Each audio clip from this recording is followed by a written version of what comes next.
La neve russa. Chissà, non è solo poesia. Chissà, è un fatto del passato che tinta la cascia delle ricordi tegno ammucciato. Seconde, minute, ore e giorni che volessi scordare. Ma quando vedo la neve carere a sommare, non posso fare a meno di pensare a 2 giorni di dicembre, che la memoria mia, dopo tanti anni, non può cancellare. E le chiaie di dolore, di disperazione, non arrinesce a sanare.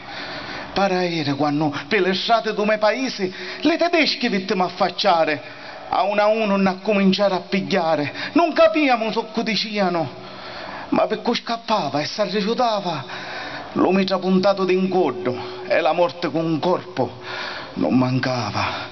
Non appelo tempo di salutare, me madre, me soro, me nanno, me le potti scordare. Come tante schiave ne vittimo trattare, in capo un treno senza aria mi chiuero, e come tante armale scitte e ammassate ne trasportaro.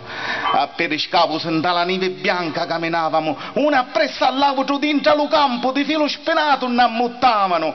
Cristiane per de ossa di lontano si notavano, tempoleate e legnate pidde non mancavano.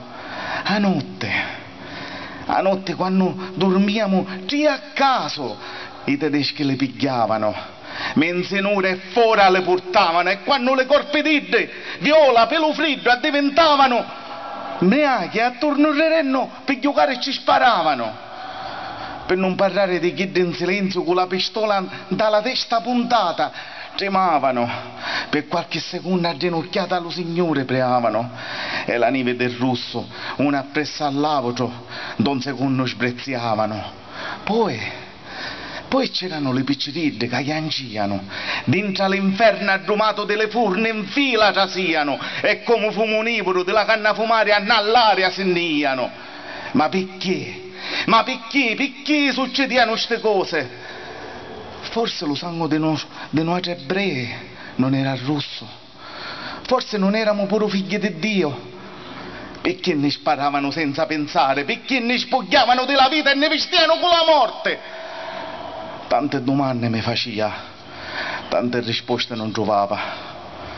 Poi, fortunate furono chi come mia che si salvarono, ma la neve per tutte noi non è più bianca, la neve è rossa come lo sangue degli ebrei, la neve è nivora come lo fumo delle forna cremature, la neve è china di chiaia come lo dolore che nasce dal mio cuore, lo cuore di un ebreo siciliano che si salvò. Bravo, grazie Francesco Belleci, poeta che proviene da Borgetto, provincia di Palermo.